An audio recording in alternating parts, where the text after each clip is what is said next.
Kehadiran kami dicurigai. Benarkah demikian, Nyai? Benar, Tuan. Kami tidak tedeng aling-aling. Kami memang semula mencurigai Tuan. Kelihatannya desa ini kurang aman. Bukan hanya desa Gedang Selirang ini, tapi hampir seluruh desa yang menutup daerah perbukitan ini merasa kurang aman. Akhir-akhir ini banyak sekali kaum perusuh berkeliaran di jalan-jalan. Mereka merampok, membunuh, dan melakukan tindakan-tindakan kekejaman yang lain terhadap warga desa. Dan mereka tidak pandang bulu. Bahkan anak-anak kecil banyak yang jatuh menjadi korban keganasan mereka. Apakah jumlah mereka cukup banyak, Aki? Konon kabarnya jumlah mereka tidak kurang dari 100 orang, Tuan. Entahlah mereka berasal dari golongan mana. Tapi yang jelas kehadiran mereka selalu membuat susah warga desa. Seharusnya pemerintah Majapahit segera turun tangan, Tuan. Benar, Tuan. Kalau gerombolan pengacau seperti itu tidak segera ditumpas, kasihan rakyat kecil. Bukankah demikian, Aki? Iya, benar, Nyai, benar. Akhirnya rakyat kecil juga yang menjadi korban. Sebab mereka itu lemah. Mereka itu tidak berdaya. Dan mereka butuh perlindungan. Maaf, Aki. Apakah karena itu warga desa Gedang Selirang tidak berani keluar rumah setelah malam tiba? Ketika kami masuk desa ini, kami tidak berpapasan dengan seorang manusia pun. Pintu-pintu dan jendela tertutup rapat. Iya, dan kami tidak melihat ada cahaya lampu penerangan di emper-emper rumah. Iya, memang benar, Nini. Kami tidak berani membuka pintu ataupun jendela. Apalagi menyalakan lampu penerangan. Rasanya sumpek sekali, Nini. Biasanya kami menyalakan beberapa buah lampu untuk menerangi ruangan. Ataupun untuk penerangan di halaman rumah. Iya. Tapi semenjak terjadi kerusuhan di mana-mana, maka kami terpaksa hidup dalam keadaan gelap seperti ini. Iya. Bagaimana dengan kepala desa Gedang Selirang? Bagaimana sikapnya? Mestinya kepala desa mengerahkan kaum laki-laki untuk berjaga-jaga. Apakah di desa ini jumlah laki-lakinya cukup sedikit, Aki? Ya, jumlah mereka sebenarnya cukup lumayan, Nini. Tapi sekalipun mereka laki-laki dewasa, mereka tidak mempunyai kemampuan ulah kanuragan. Mereka hanyalah laki-laki yang biasa memegang cangkul ataupun sabit. Mereka tidak biasa berkelahi, Nini. Jadi begitulah. Barangkali kepala desa menganggap tidak akan ada gunanya untuk mengadakan perlawanan. Kalau suatu ketika kaum perusuh itu datang menyerbu ke desa Gedang Selirang. Oh, kasihan sekali. Iya, Tuan. Memang kasihan sekali. Tapi kami tidak bisa berbuat apa-apa. Oke, pastilah mereka. Matikan saja lampunya. Nanti mereka datang ke tempat ini. Matikan saja lampu itu. Tunggu sebentar, Nyai.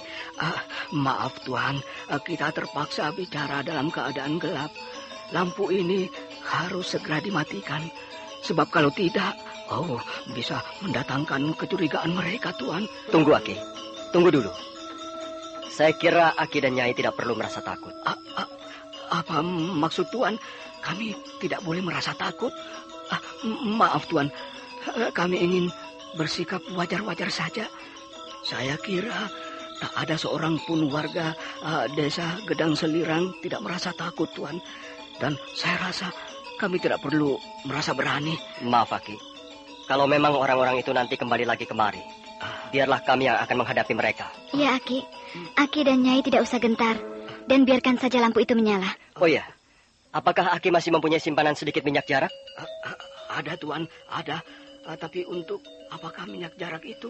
Kita akan menyalakan beberapa buah lampu lagi. Kukira di emper rumah ini perlu dinyalakan 2 buah lampu. Juga di sudut halaman sana. Tuan, apa maksud Tuan? Tuan tidak ingin mengundang bahaya ke rumah ini, bukan? Sama sekali tidak, Aki. Kami hanya ingin bertemu dengan mereka. Kami ingin berkenalan dengan mereka.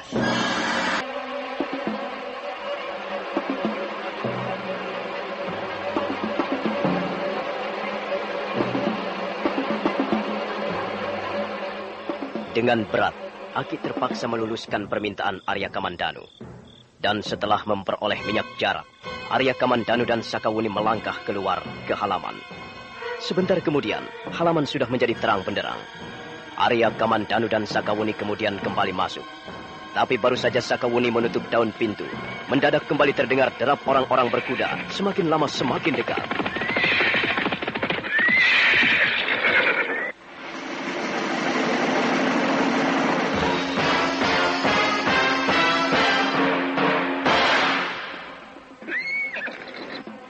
Siapa ini? Kurang ajar. Berani sekali pemilik rumah ini, Kakang Kulagiri. Cepat kau turun dari kuda itu. Gedor pintu rumah itu. Aku ingin bertemu dengan pemilik rumah. Baik, Kakang. Laki-laki berbadan tegap dan kekar yang berpakaian serba hitam, sambil menyeka janggutnya yang tebal, melangkah ke arah pintu. Sementara teman-temannya yang berjumlah tidak kurang dari 100 orang, tetap duduk di atas kudanya masing-masing. Buka pintunya! Ayo, cepat buka pintunya! Cepat buka pintunya! Atau kau ingin pintu rumahmu ini kudobrak, ha?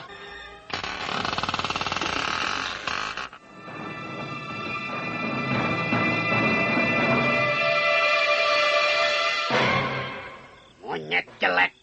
Kiranya hanyalah seorang tua bangka. Mengapa kau terlalu lama membuka pintu ini, ha?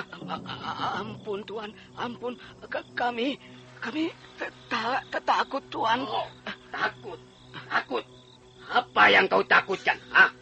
Apakah di desa Gedang Selirang ini banyak hantunya, ha?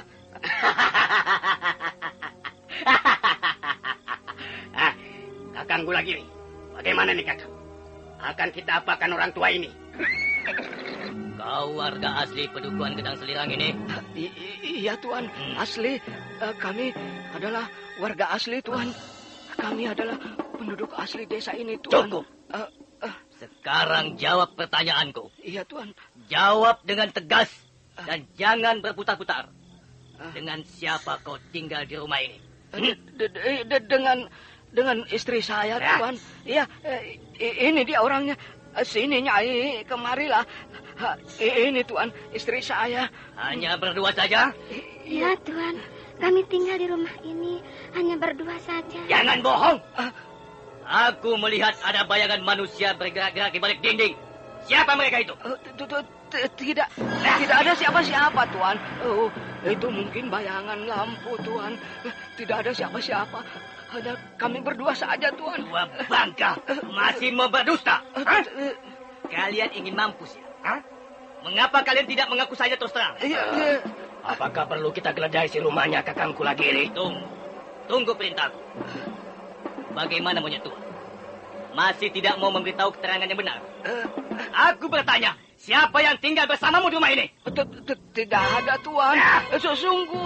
Sungguh tidak ada siapa-siapa. Hanya kami berdua, Tuan. Dusta! Jangan, Tuan. Jangan sakiti dia. Jangan pukul dia. Dia sudah tua. Oh, Aki. Kau tidak apa-apa. Aki, sakit kaki. Sudahlah, Nyai. Hey. Diam sajalah. Ayo. Kau juga. Kalian berempat. Masuk ke rumah dan geledah isi rumah itu. Cepat kerjakan. Baik. Kalau kalian menemukan seseorang, seret dia keluar. Tidak usah. Kalian tidak perlu menggeledah rumah ini. Kami akan keluar.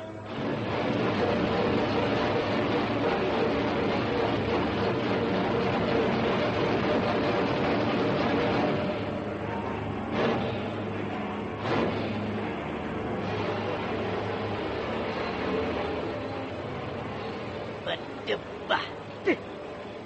Jadi kau telah berdusta. Kau telah berani membohongi kami, hai tua bangka. Ampun, Tuan. Ampun, Tuan. Lepaskan. Aki dan Nyai tidak bersalah. Biarkan mereka berdua masuk rumahnya. Selanjutnya, kalian bisa minta keterangan pada kami. Berdebah.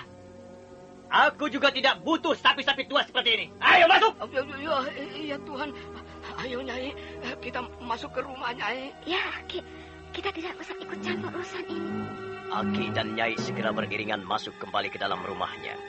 Sesaat lamanya suasana di halaman menjadi hening. Arya Kamandanu dan Sakawuni berdiri tenang menunggu. Siapa kalian? Kami berdua tidak mempunyai tempat tinggal tetap. Kami hanya bermaksud singgah sebentar di desa Gedang Selirang. Kulihat kalian berdua cukup mempunyai keberanian. Kami tidak perlu merasa takut, karena kami tidak melakukan kesalahan apa-apa. Sombong! Kita gasak saja mereka, Kakang Sulagiri. Kita bikin mampus mereka di tempat ini. Jangan. Jangan melakukan apa-apa sebelum ada perintah. Hei, tundukkan wajahmu. Jangan memandang aku dengan cara begitu. Aku tidak suka. Kalau kau tidak suka, kaulah yang harus menundukkan wajahmu. Berjebak. Setan belang. Orang ini bodoh sekali. Hei, kau juga, dan kau. Kalian berlima, cepat kerjakan perintahku. Angkat 2 orang itu. Ikat kuat-kuat dan seret dengan kuda di sepanjang perjalanan kita nanti. Cepat kerjakan.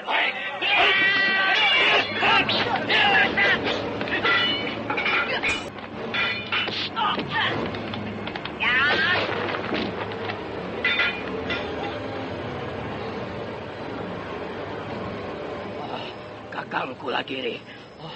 Lihat, teman-teman kita roboh. Mereka semuanya roboh binasa. Orang ngajar. Setan alas.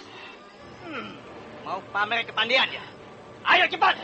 Turun kalian dari kuda masing-masing. Gebuk saja mereka yang berawai.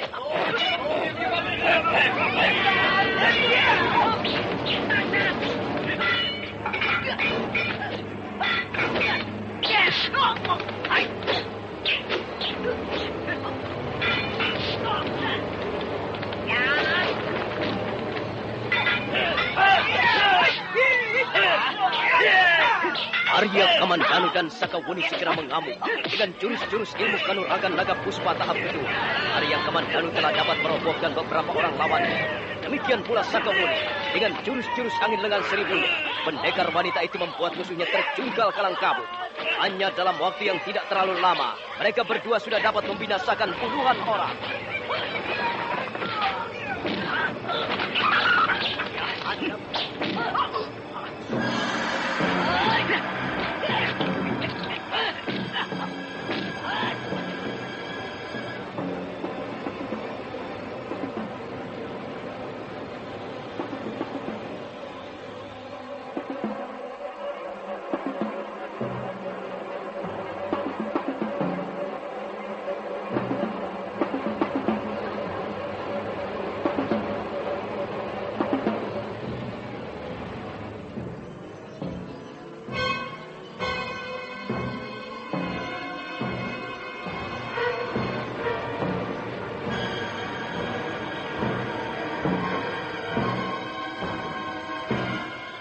Jahanam busuk. Kurang ajar. Kalian sudah membunuh orang-orangku. Kalian akan... Arya Kamandanu dan Sakawuni kembali menyerbu. Mereka baru tahu bahwa lawan-lawannya adalah anak buah Empu Bajil. Karena itu mereka sekarang bertarung dengan sungguh-sungguh.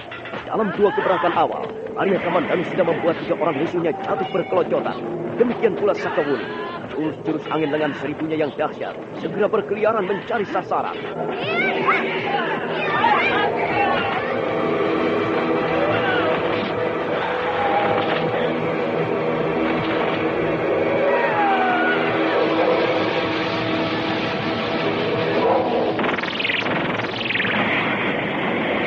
Arya Kamandanu terus mengamuk bagaikan banteng terluka. Tendangan-tendangan dan pukulan-pukulannya bersarang di bagian-bagian berbahaya. Puluhan orang berkelimpangan di halaman. Sakawuni tidak mau ketinggalan. Jurus-jurus lengan seribunya segera meminta korban. Malam itu di halaman rumah seorang warga desa Gedang Selirang telah terjadi pembantaian besar-besaran. Ular kiri menjadi kejut, nyalinya menjadi ciut. Tapi dia tidak bisa berbuat sesuatu karena Arya Kamandanu segera membunuhnya. Jangan lari. Kau juga harus mampus malam ini juga.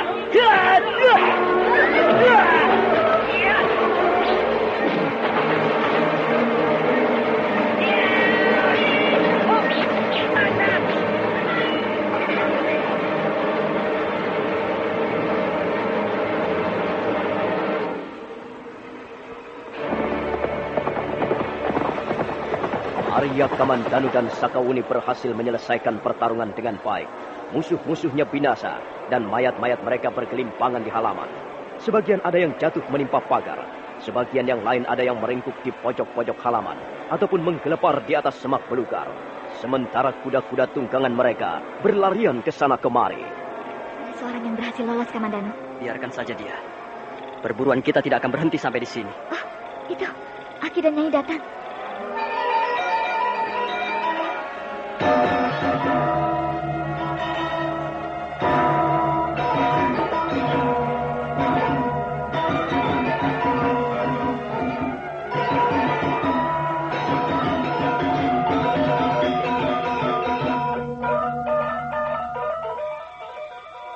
Aduh. Apa yang telah terjadi di halaman rumah kita, Ki? Iya. Apakah yang berkelimpangan itu adalah tubuh-tubuh manusia? Oh, Tuan. Apa yang telah Tuan lakukan terhadap mereka? Aki dan Nyai bisa melihat sendiri. Mereka sudah seringkali membuat kejahatan. Mereka adalah kaum perusuh yang menjadi musuh rakyat dan musuh negara. Mereka harus segera ditumpas. Aduh, mayat sebanyak ini. Bagaimana harus mengurusnya, Ki? Iya. Aku sendiri jadi bingung, Nyai. Aku tidak tahu bagaimana harus mengurus mayat sebanyak ini. Aki tidak usah bingung. Tidak usah gugup. Aki dan Nyai juga tidak usah takut. Mereka semuanya sudah tidak bernyawa lagi. Sekarang pukul saja kentongan.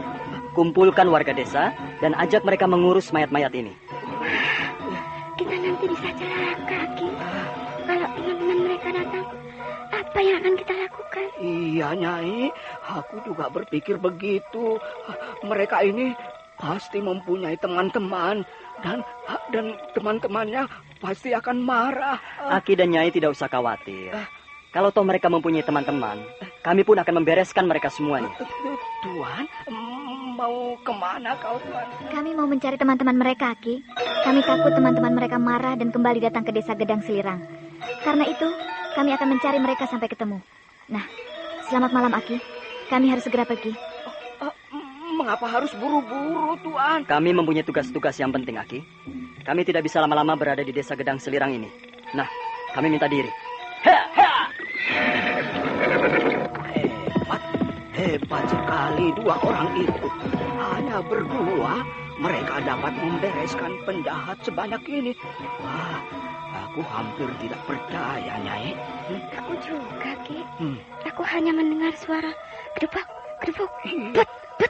Lalu suara orang berteriak kesakitan dan jatuh. Iya. Rupanya mereka berdua adalah pendekar-pendekar, Aki. Benar, Nyai. Mereka bukan orang-orang biasa. Iya, mereka bukan hanya pendekar-pendekar biasa, Nyai. Tapi mereka adalah orang-orang sakti. Nah, bayangkan saja, Nyai. Hanya dalam waktu singkat, mereka berhasil membinasakan penjahat-penjahat sebanyak ini. Sudahlah. Ayo, Nyai. Ayo, kita pukul kentongan. Kita panggil warga desa yang lain.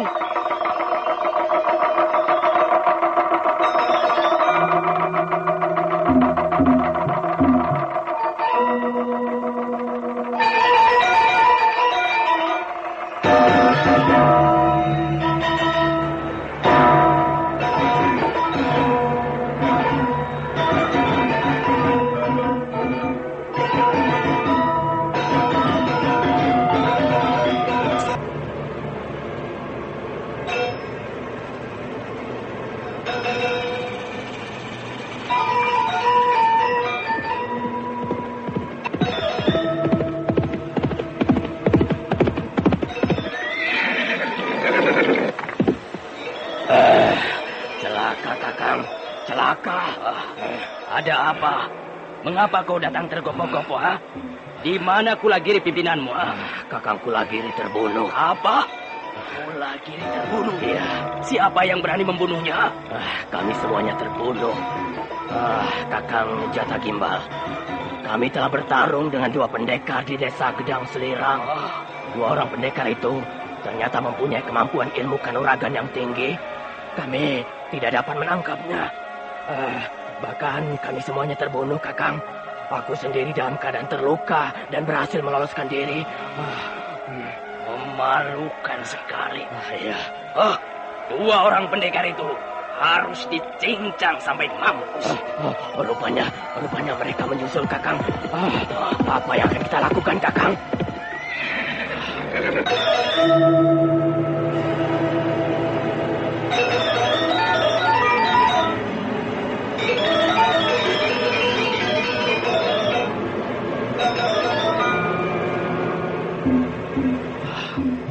mereka, Kakang. Mereka itulah yang membunuh teman-teman kita. Mereka juga telah membunuh Kakang Kulagiri. Diam kau! Diam! Biar aku yang akan menghadapi mereka. Hei! Kalian jangan coba-coba ikut campur urusan kami. Apakah kami sedang berhadapan dengan anak buah Potong Bajil? Benar. Tapi kau tidak perlu menyebut-nyebut nama pimpinan kami. Kalian berdua telah membunuh sahabat-sahabat kami.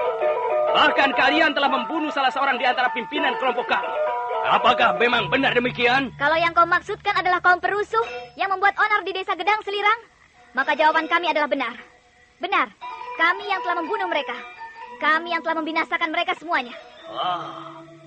Kalian berhutang banyak nyawa terhadap kami. Dan kalian harus menebusnya dengan harga yang pantas. Dengar, sebenarnya aku hanya ingin berurusan dengan Potong Bajil dan Dewi Sambi. Kalau kalian mau menyingkir dan mau menunjukkan kepada kami di mana dua orang itu berada, maka kami akan mengampuni kalian semuanya. Hei, tutup mulut. Panjang sekali, ha? Sombong sekali. Kau pikir kalian berdua dapat mengalahkan kami, ha? Kita lihat saja nanti. Kalau kalian ingin bertarung, maka kami tidak akan menghindar. Berdebah, setan belang. Ayo, sergap dua orang itu. Bunuh mereka.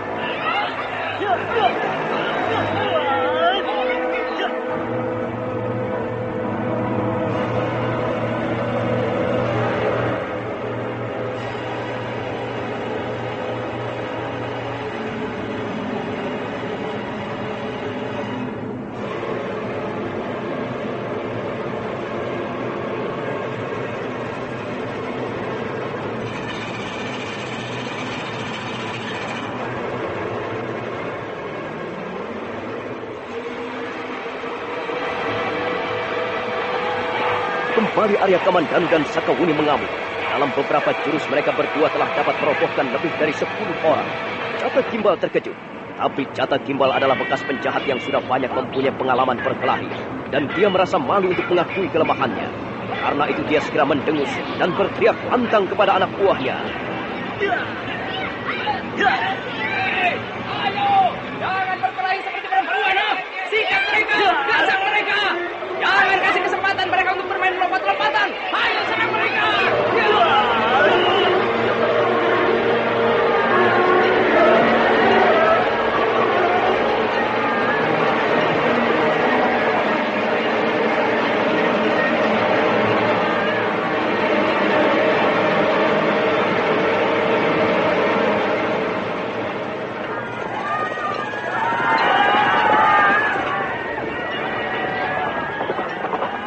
Sekalipun Jata Gimbal dan anak buahnya bertarung dengan semangat bernyala-nyala, namun Arya Kamandanu dan Sakawuni tidak memberikan kesempatan. Arya Kamandanu benar-benar sudah merasa muak melihat tingkah laku kaum perusuh. Dia bertarung dengan garang, dia membunuh dengan kejam. Kepalan tangannya dan tendangan-tendangannya menyebarkan hawa maut. Demikian pula Sakawuni, anak buah Jata Gimbal tumbang satu persatu. Melihat orang-orangnya roboh binasa, Jata Gimbal mencari kesempatan untuk kabur. Tapi Arya Kamandanu tidak hilang kewaspadaan. Dia segera menyergap pimpinan kelompok penjahat itu.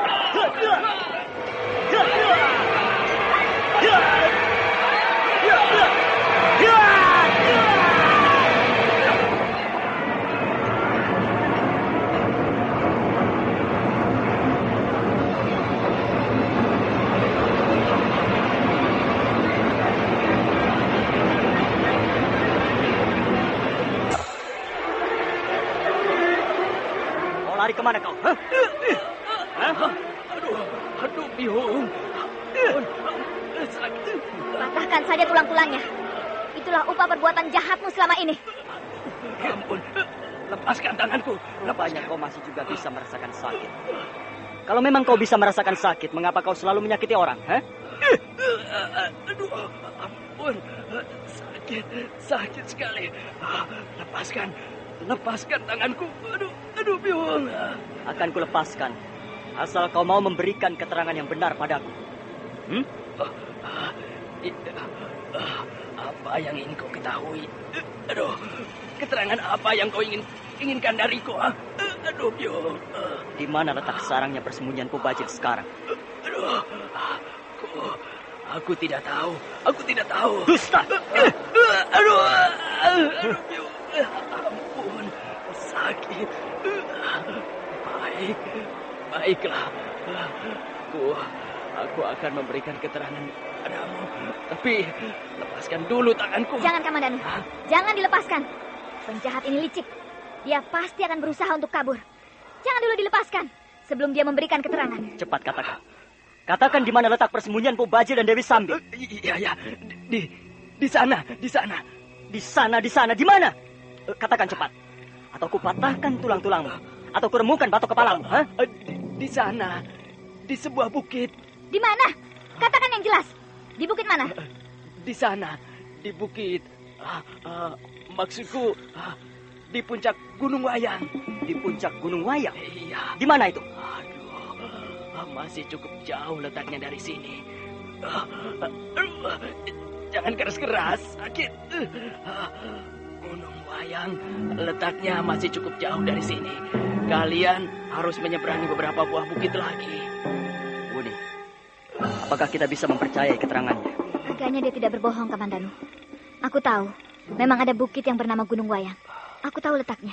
Aduh, sekarang lepaskan tanganku. Aduh, lepaskan. Siapa namamu? Jata Gimbal.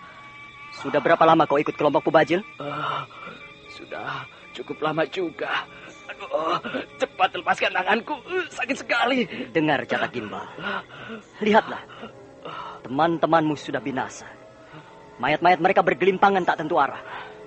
Kami berdua memang sudah bertekad tidak akan membiarkan salah seorang pun di antara kalian tinggal hidup. Itulah sebabnya kami tidak segan-segan membunuh kalian.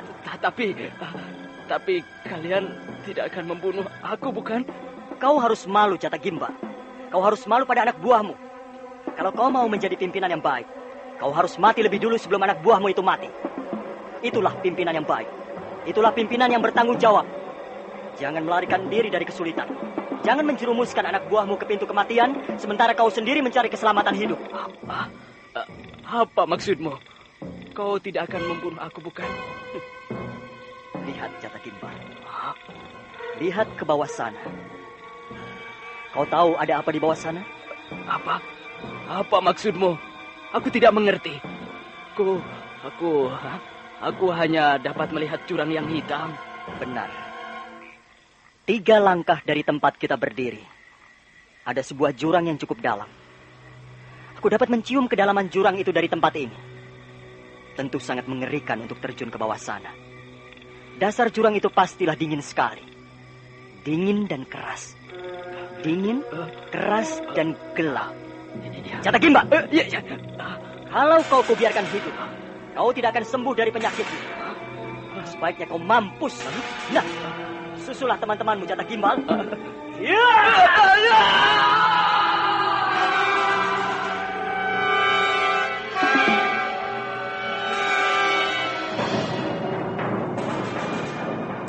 Kita lanjutkan lagi perjalanan. Terserah padamu, Kamandanu. Aku menurut saja. Tapi kalau kita akan langsung pergi ke puncak Gunung Wayang, kukira kita harus menempuh perjalanan yang cukup jauh. Berapa lama kita akan sampai di sana? Ya, kalau kita terus-menerus berkuda siang malam, barangkali 2 hari kita baru akan sampai di kaki Bukit Gunung Wayang. Kalau begitu baiklah. Kita lanjutkan perjalanan. Kalau memang kita lelah, kita bisa istirahat di sepanjang perjalanan. Ayo, Wuni. Aku sudah tidak sabar lagi. Ayo.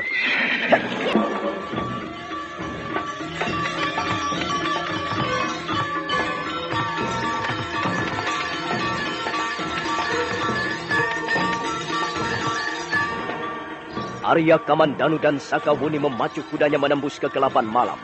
Mereka bertekad untuk mencapai puncak Bukit Gunung Wayang secepat-cepatnya.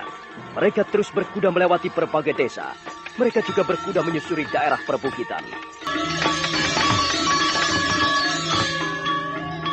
Setelah membunuh Jata Gimbal, melemparkan tubuhnya ke dalam jurang, Arya Kamandanu dan Sakawuni meneruskan perjalanan menuju Gunung Wayang. Mereka berkuda menyusuri jalanan setapak di sepanjang daerah berbukit-bukit. Menjelang tengah malam mereka menginap di desa Panawijen. Dan keesokan harinya, mereka meneruskan lagi perjalanan.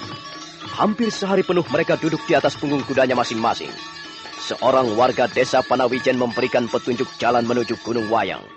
Arya Kamandanu dan Sakawuni menghentakkan kembali tali kekang kudanya, dan kedua ekor binatang itu pun melesat kabur sekencang-kencangnya.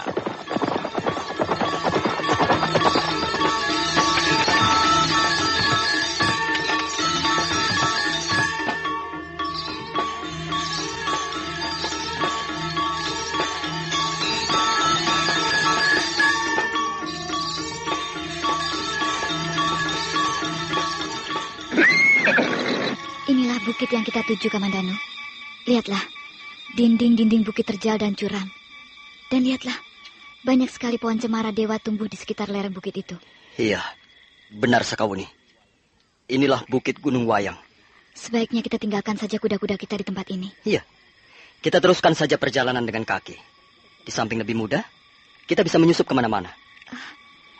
Mengapa kaki bukit ini tidak dijaga, Kamandanu? Bagaimana pendapatmu? Mungkin Pubajil mengira sarangnya sudah benar-benar aman, sehingga tidak perlu dijaga lagi. Memang, kelihatannya tempat ini sangat cocok untuk sarang kaum perusuh atau sarang para penjahat. Letaknya tersembunyi, dan tempat ini susah dicapainya. Nah, Wuni, kita jangan terlalu lama berada di tempat ini. Kita harus segera naik ke atas ke bukit itu. Kukira sebaiknya begitu, Kamandanu. Kita harus menghemat tenaga dan waktu. Arya Kamandanu menampatkan kudanya di bawah sebuah pohon. Demikian pula Sakawuni. Selanjutnya mereka bersiap-siap untuk naik ke lereng bukit Gunung Wayang. Suasana di sekitar kaki bukit sunyi dan lengang. Angin bertiup membawa gumpalan-gumpalan kabut. Daun-daun dan ranting-ranting pohon cemara dewa bergoyangan setiap kali angin bertiup lembut. Tiba-tiba telinga Arya Kamandanu yang peka menangkap desiran suara-suara yang mencurigakan. Dia lalu menjawil pundak Sakawuni. Gadis itu mengangguk perlahan. Dan pada saat berikutnya, dari balik rimbunan semak belukar, bermunculan sosok-sosok. Kalian mencari penyakit. Lebih baik kalian menuruti saranku. Cepat tinggalkan tempat ini dan lupakan semuanya. Terima kasih. Tapi kukira saranmu tidak adil. Bagaimanapun juga, kami tidak akan meninggalkan bukit Gunung Wayang sebelum kami memperoleh apa yang kami inginkan. Kalau kalian adalah kaki tangan Putong Bajil, cepat beritahukan kepada junjunganmu itu. Beritahukan agar supaya dia bersiap-siap menerima kehadiran kami. Jahanam busuk. Kalian pikir kalian ini siapa? Hah? Cukup macan rumpus. Mereka berdua harus segera dilenyapkan. Jelas mereka adalah kaki tangan pemerintah Majapahit. Mereka harus segera dibungkam untuk selama-lamanya. Ayo, sergap mereka. Bunuh mereka.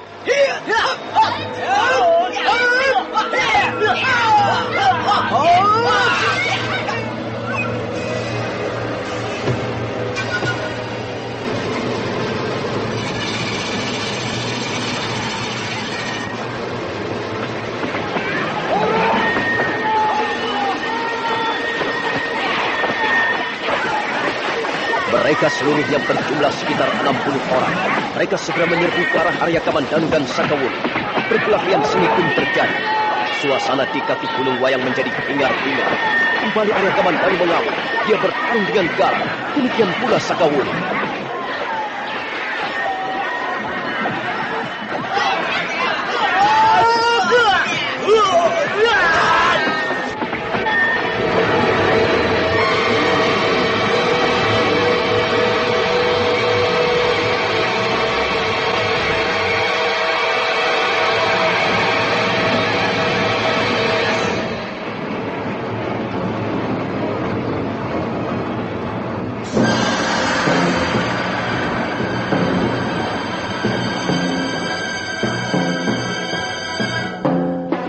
Ayo, majulah kalian beramai-ramai. Mengapa berhenti? Janganlah kalian menjadi pendekar pengecut. Majulah serentak. Ayo, hadapilah kami. Hadapilah pendekar-pendekar dari Majapahit. Babu. Jangan bersombong-sombong dulu. Kami belum kalah. Kami belum menyerah. Jumlah kami masih cukup banyak. Dan kalau perlu, kami masih bisa mendatangkan teman-teman kami dari lereng bukit untuk menyerbu kemari. Sekarang mereka mengaku sebagai pendekar Majapahit kalau rampis. Sekarang, kita tidak perlu ragu-ragu lagi. Benar, macan rumpus. Bermain api akan hangus. Bermain air akan basah. Dan mereka telah berani bermain-main dengan maut. Maka mereka akan binasa di kaki bukit Gunung Wayang ini. Cepat, minggir, hai cecunguk. Berilah kami jalan untuk menemui pimpinan kalian. Berdebah. Babi hutan. Kalian berdua tidak akan pernah sampai di lereng Gunung Wayang. sebelum kalian menemui pimpinan kami, maka kalian harus lebih dulu dapat merobohkan Kolor Rampis dan Macan Rumpus. Ayo Macan Rumpus, kita teruskan. Ayo. Ayo semua, gasak dua manusia busuk ini. Habiskan mereka.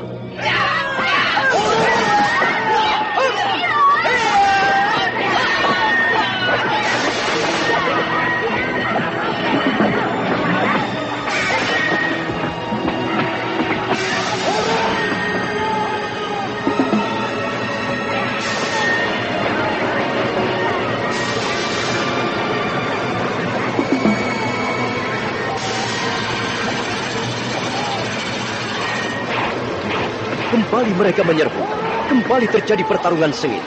Arya Kamandanu menyambut serangan yang datang bertubi-tubi dari segala penjuru dengan ilmu kanuragan naga puspa tahap yang kedua. Sementara Sakawuni menghadang serangan dengan jurus-jurus lengan seribunya. Dalam waktu yang tidak terlalu lama, anak buah Empu Tong Pajeng gugur satu persatu. Kolor Rampis kelihatan sangat berat. Bekas gembong penjahat itu menghambur ke depan, melompat dengan garang sambil membabatkan pedangnya ke arah Sakawuni.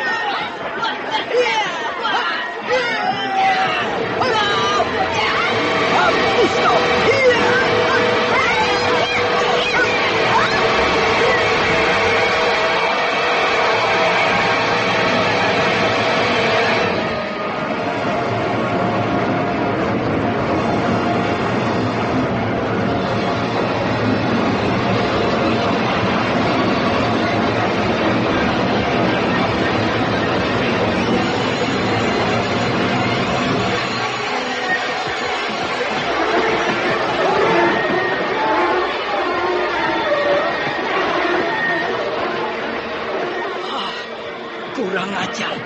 Perempuan jahanam. Kau sudah membunuh banyak sekali orang-orang. Sebentar lagi aku akan membunuhmu, Kolor Rampis. Sombong. Tubuhmu akan kucincang habis. Bersiaplah untuk menyambut kehadiran Dewa Maut dari neraka.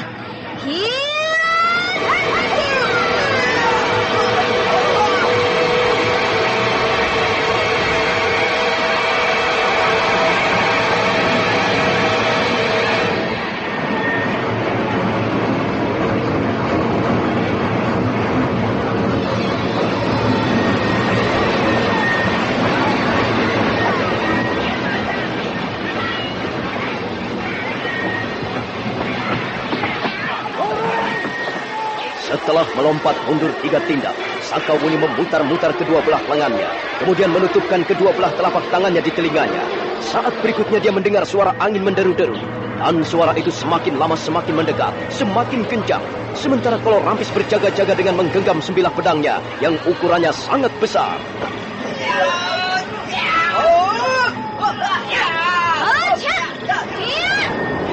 Kolor Rampis, kalau kau mengaku seorang pendekar sejati, maka kau pasti akan berani menghadang seranganku ini.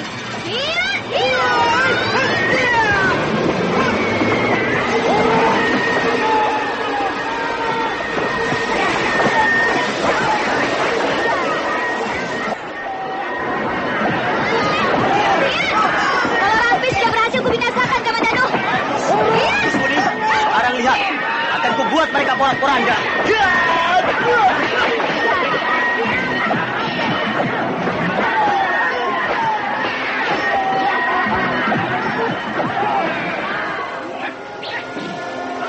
Selesai berkata, Arya Kamandanu melompat ke atas sebuah tebing yang cukup tinggi.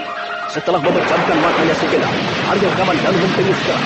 Kemudian dengan seluruh kemampuan tenaga dalamnya, dia menerjang sebongkah batu yang besarnya melebihi rumah kepala desa.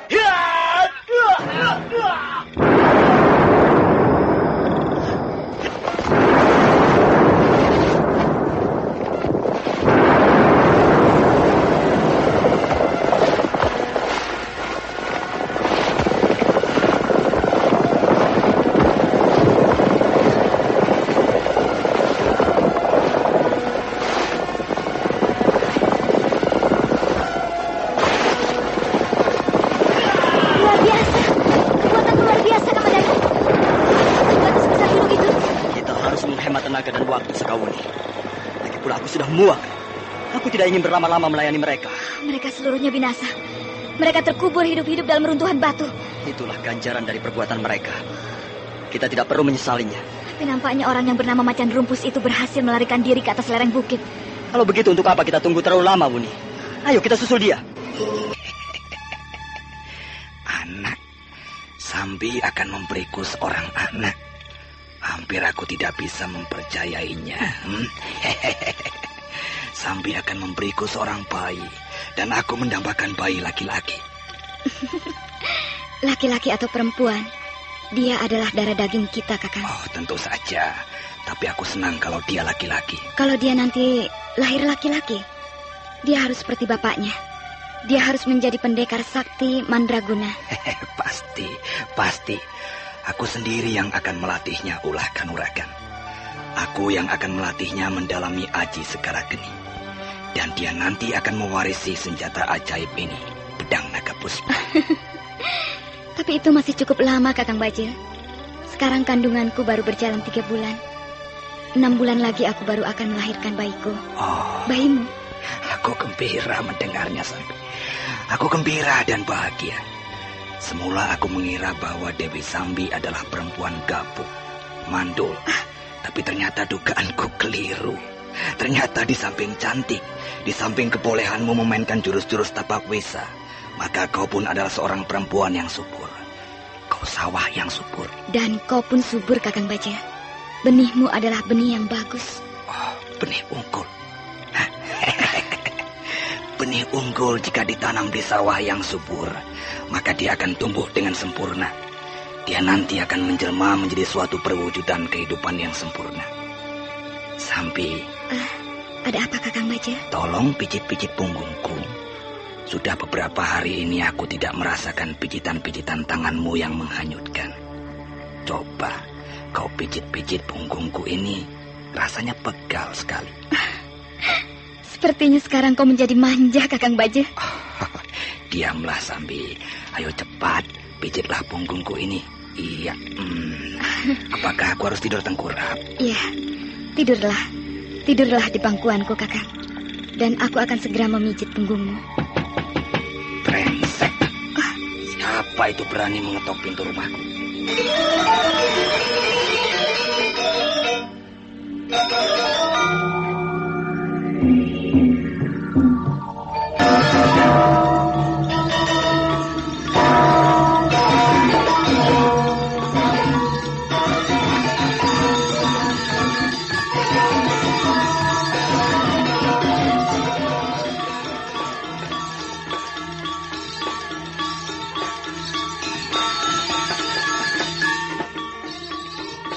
Empu Bajil dan Dewi Sambi tersentak begitu mendengar ketukan pintu. Empu Bajil kelihatan sangat berang. Dia merasa terganggu. Karena itu dia segera melompat ke depan pintu dan membukanya dengan kasar.